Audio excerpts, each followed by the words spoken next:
देश के लोकप्रिय प्रधानमंत्री आदरणीय श्री नरेंद्र भाई मोदी जी द्वारा फिट इंडिया मूवमेंट, जिसने कश्मीर से लेकर कन्याकुमारी तक युवाओं में खास तौर पे फिटनेस के लिए एक बहुत ही बड़ी जागृति लाई। फिट इंडिया मूवमेंट को आगे बढ़ाते हुए खेलो इंडिया में प्रधानमंत्री जी ने एक तरफ कॉमनवेल्थ में भारतीय खिलाड़ी एक के बाद एक मेडल प्राप्त कर रहे थे और प्रधानमंत्री जी ने यहाँ से देश के लाखों युवाओं का खेल के सेक्टर में भविष्य उज्जवल बने, उसके लिए बजट में 8 गुनी बढ़ोतरी की।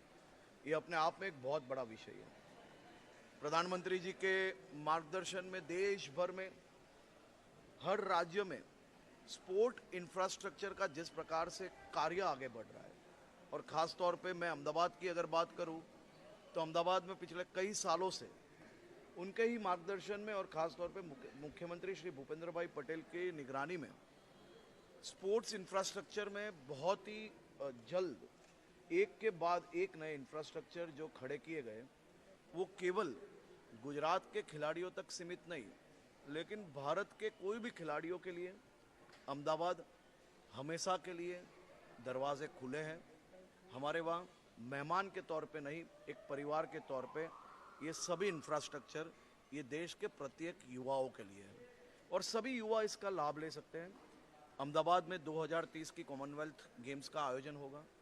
मैं सभी देशवासियों को बहुत बहुत अभिनंदन देता हूँ। मोदी जी के फिट इंडिया के विज़न को हम आगे बढ़ाएंगे। फिट इंडिया के साथ साथ मोदी जी ने जिस प्रकार से नशा मुक्त अभियान की जो शुरुआत की है, वो अपने आप में बहुत ही महत्वपूर्ण है।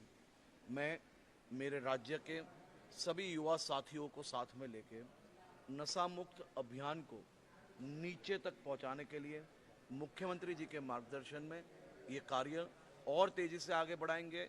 नशा मुक्त अभियान को आगे बढ़ाएंगे, फिट इंडिया मूवमेंट को आगे बढ़ा के देश के युवाओं को ज़्यादा से ज़्यादा अपॉर्चुनिटी स्पोर्ट्स सेक्टर में मिले, उसके लिए गुजरात सरकार काम कर रही है। भारत सरकार के पूरे मार्गदर्शन में हम ये काम को आगे बढ़ाते जाएंगे। 140 करोड़ जनता के लिए गर्व की बात है। छोटे सेंटर से भी कई खिलाड़ी जो है तो अभी आगे आएंगे, कितना फायदा होगा इससे?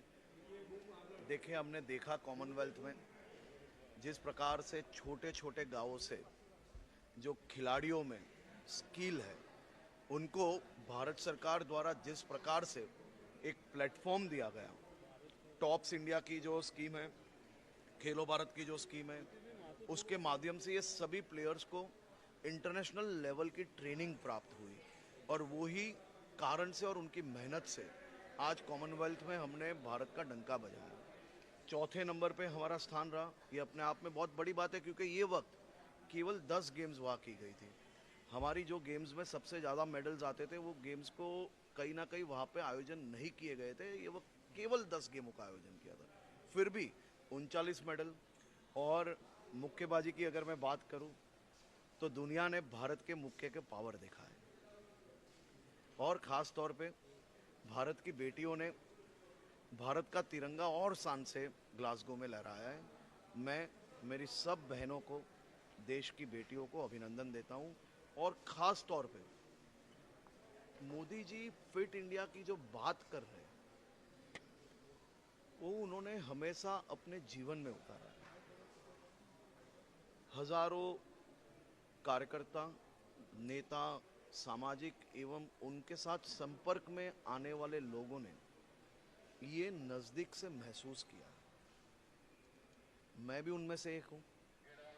कई बार देखा है, कोई युवा अगर मिलेगा, थोड़ा सा भी पेट बाहर होगा, कोई नेता मिलेगा, पेट बाहर होगा, एक बार मोदी जी की टिप पे या फिर उनके कहने पे मैंने हज़ारों लोगों का जीवन बदलते हुए देखा है और जो लोग अनफिट थे उनको फिट होते हुए भी देखा है। ये केवल एक नारा नहीं है, उनके जीवन जीने का ये तरीका भी है और यही तरीका देश भर के युवा फिट इंडिया के माध्यम से ज़्यादा फिट होए, वो प्रयास किया है। अपने आप में हम सबके लिए ये एक बहुत ही बड़ी अपॉर्चुनिटी है और 2030 में भारत अव्वल नंबर पे रहे, ऐसी शुभकामनाएं। सर 100वां कॉमनवेल्थ गेम अहमदाबाद में हुआ, कितना भव्य होगा, कैसी तैयारी होगी? अहमदाबाद कॉमनवेल्थ गेम्स आयोजन में एक नया बेंचमार्क सेट करेगा। ये गेम भव्यता खिलाड़ियों की व्यवस्थाओं के साथ करेगा। ये गेम खिलाड़ी सबसे अच्छी तरह से अपना परफॉर्मेंस दिखा पाए उस प्रकार का होगा। खासतौर पे आप सभी उसके साक्षी हैं। पिछले 2 साल में अहमदाबाद में एशियन गेम्स की बात हो, एशियन चैंपियनशिप की बात हो, कॉमनवेल्थ डिफरेंट चैंपियनशिप की बात हो या इंटरनेशनल टूर्नामेंट की बात हो, अहमदाबाद ने एक बेस्ट होस्ट के तौर पे अहमदाबाद आगे बढ़ता जा रहा है। आभार।